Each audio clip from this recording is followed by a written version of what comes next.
Lupita Nyong'o aura été la première femme noire à présider la Berlinale qui s'est tenue cette année du 15 au 25 février 2024. Une consécration pour l'actrice de 12 Years a Slave qui a fait sensation sur le tapis rouge.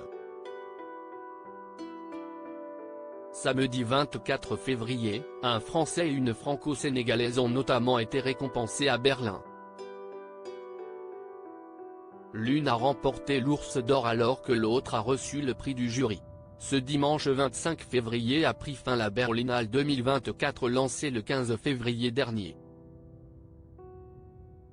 L'actrice américano-kenyane Lupita Nyong'o, première personnalité noire à occuper le poste de présidente du jury, a fait sensation sur le tapis rouge dans une magnifique robe dorée en ce jour de clôture du festival organisé chaque année depuis 1951 à Berlin comme son nom l'indique.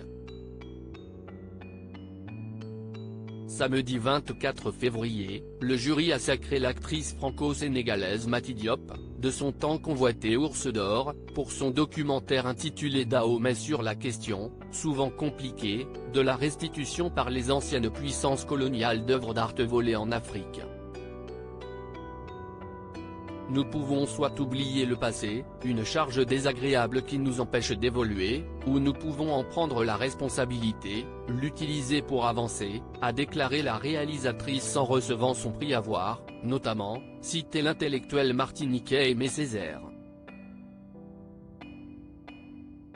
Elle a ajouté, en tant que franco-sénégalaise, cinéaste afrodescendante, j'ai choisi d'être de ceux qui refusent d'oublier, qui refusent l'amnésie comme méthode. Son documentaire raconte la restitution, en 2021, au Bénin de 26 œuvres pillées en 1892 par les troupes coloniales françaises. La fille du musicien sénégalais Ouassi Diop avait déjà remporté à Cannes, en 2019, le Grand Prix pour son film intitulé Atlantique, soit la plus haute distinction après la Palme d'Or. À nos confrères de l'AFP, Mati Diop a confié qu'elle aimerait que son film soit vu dans un maximum de pays africains, et surtout dans les écoles et les universités.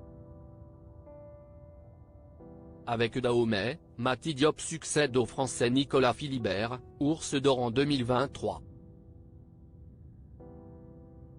Un Français récompensé. Le jury de la 74e Berlinale a également récompensé du prix de la meilleure interprétation l'acteur roumano-américain Sebastian Stan dans A Different Man. Quant au Grand Prix du jury, il a été attribué au réalisateur sud-coréen Hong Sang-soo pour un film avec Isabelle Huppert intitulé A Traveler's Needs. Le prix du jury a, lui, été remis au Français Bruno Dumont pour son long métrage baptisé L'Empire, sorti le 21 février 2024 au cinéma. Entre Maloute et la vie de Jésus, entre le ciel et la terre, Bruno Dumont nous offre une vision caustique, cruelle et déjantée de la guerre des étoiles, peut-on lire au sujet du film sur Allociné. Ce long métrage a d'ailleurs déjà fait parler de lui puisque l'actrice Adèle Haenel a expliqué pourquoi elle a choisi de refuser un rôle dans l'Empire. Auprès d'un journal allemand, l'actrice de 35 ans a expliqué, selon nos confrères de Télérama, c'était un monde sombre, sexiste et raciste qui était défendu. Le scénario était truffé de blagues sur la cancel culture et les violences sexuelles. J'ai cherché à en discuter avec Bruno Dumont, car je pensais qu'un dialogue était possible. J'ai voulu croire pour la énième fois que ce n'est pas intentionnel. Mais si est intentionnel. Je ne voulais pas soutenir cela, j'ai donc annulé ma participation. Interrogée, cette fois-ci, par nos confrères d'Allociné, l'actrice a apporté davantage de détails.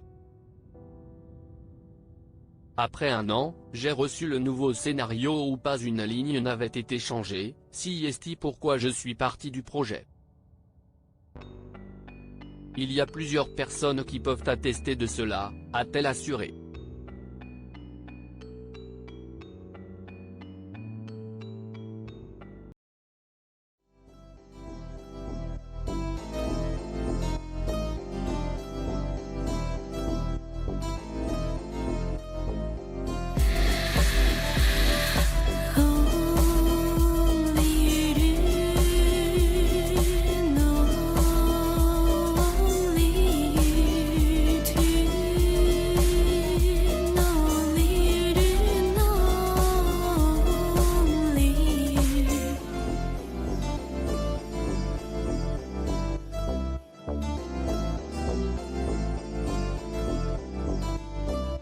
去。